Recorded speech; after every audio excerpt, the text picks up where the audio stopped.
नमस्कार, स्वागत आहे तुमचं माझ्या यूट्यूब चॅनलमध्ये. तर आज आपण तव्यावर गव्हाचं पीठ घालून मुलांच्या आवडीचा एकदम पौष्टिक व अतिशय रुचकर पदार्थ बनवणार आहोत. एकदा जर का तुम्ही हा पदार्थ बनवून मुलांना खायला दिला ना, तर पुन्हा कधी बाहेरून विकत आणून खाणार नाही. तर काय आहे हा पदार्थ पाहण्यासाठी व्हिडिओ अगदी शेवटपर्यंत नक्की पहा. तर चला रेसिपीला सुरुवात करूया. तर सर्वप्रथम मी इथे 1 वाटी गव्हाचं पीठ घेतलंय. आता हे पीठ अशा एका भांड्यामध्ये घालून घ्यायचंय.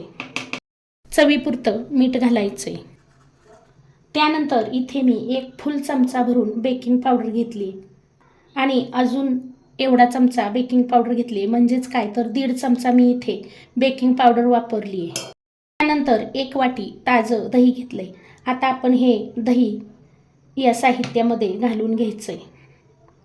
त्यानंतर आता 1 वाटी पाणी घेतलंय. ज्या वाटीने दही घेतलं होतं त्याच वाटीने पाणी घ्यायचंय. त्यानंतर आपल्याला हे आता छान असं फेटून घ्यायचंय आणि लागेल असं पाणी घालून आपलं जसं इडलीचं पीठ असतं त्याप्रमाणे हे पीठ आपल्याला तयार करायचंय. या पिठामध्ये गुठळ्या राहून द्यायच्या नाहीत. असं लागेल असंच पाणी घालायचंय आणि बेकिंग पावडरच वापरायची. बेकिंग सोडा वापरायचा नाही किंवा आपला साधा खायचा सोडासुद्धा वापरायचा नाही. बेकिंग पावडर घातल्यामुळे आपलं हे मिश्रण हलकं फुलकं तयार होतं आणि आपण जो हा पदार्थ बनवत आहोत तो सुद्धा हलका फुलका तयार होतो. पाण्याचा अंदाज घेतच पाणी घालायचं आहे आणि इडलीचं बॅटर असतं त्याप्रमाणे हे बॅटर तयार करून घ्यायचं आहे.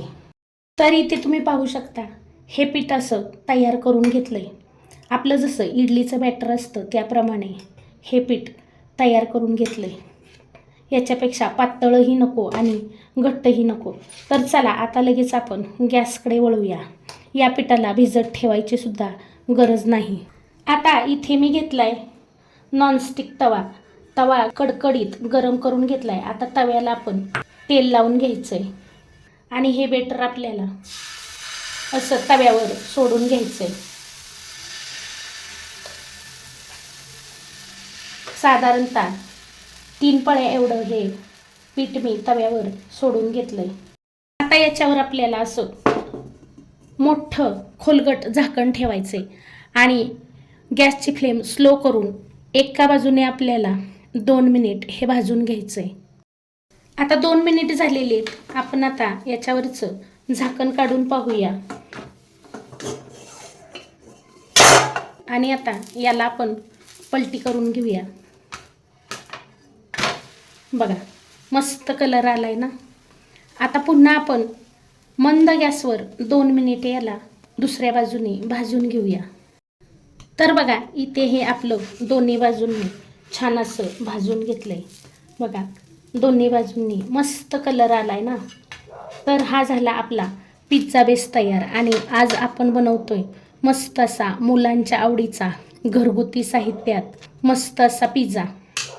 आता आपल्याला काटा चमच्याच्या साह्याने याला असं टोचून घ्यायचंय आणि आपण जो पिझ्झा सॉस लावतो ना तो पिझ्झा सॉस याच्या आतल्या भागामध्ये आतपर्यंत मुरला जातो आणि पिझ्झा खायला ना खूप सुंदर लागतो. आता याच्यावर पिझ्झा सॉस लावून घ्यायचा आहे.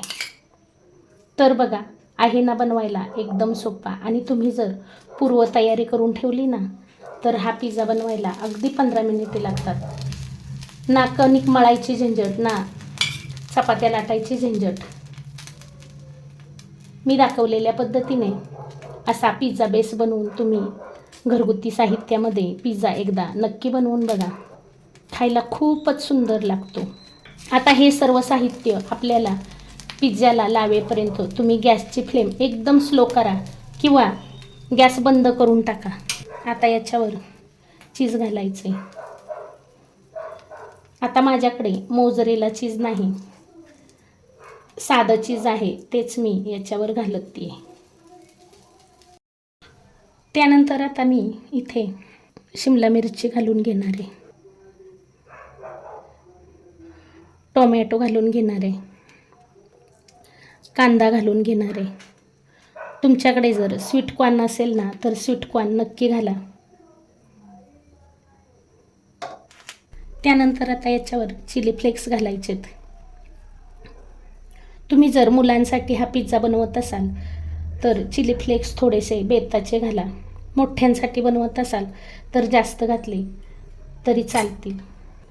त्यानंतर ओरोगॅनो घालायचा आहे. ओरोगॅनो नक्की घालायचा आहे बरं का. ओरोगॅनोमुळे आपला हा पिझ्झा आपण जसा विकत आणतो ना त्या चवीचा लागतो. आणि ओरोगॅनो सहज आपल्याला डीमार्टमध्ये दुकानामध्ये मिळून जातो. त्यानंतर आता पुन्हा याच्यावर चीज घालून घ्यायचं आहे.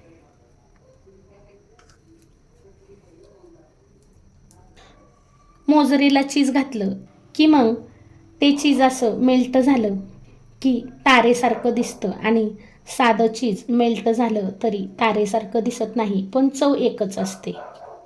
बघा, या सर्व वस्तू घातल्यामुळे आपला पिझ्झा काय सुंदर दिसतोय. अगदी विकतच्यासारखा पिझ्झा दिसतोय. आता पुन्हा आपल्याला याच्यावर झाकण ठेवायचे आणि गॅसची फ्लेम स्लो करून 2 मिनिटे चीज मेल्ट होईपर्यंत आपल्याला हा पिझ्झा वाफवून घ्यायचा आहे. 2 मिनिट झाली की आपण झाकण काढूया. वाव, बघा काय सुंदर पिझ्झा फुगलाय. किती मस्त तयार झालाय. आहे ना एकदम विकतच्या सारखा पिझ्झा. चीज पण किती भरपूर आहे, छान मेल्ट झालंय. आता हा पिझ्झा आपण प्लेटवर काढून घेऊया. बघा किती सुंदर पिझ्झा तयार झालाय. एकदम कमी झंझट करून मस्त पिझ्झा तयार झालाय. आता हा पिझ्झा मी तुम्हाला कट करून दाखवते.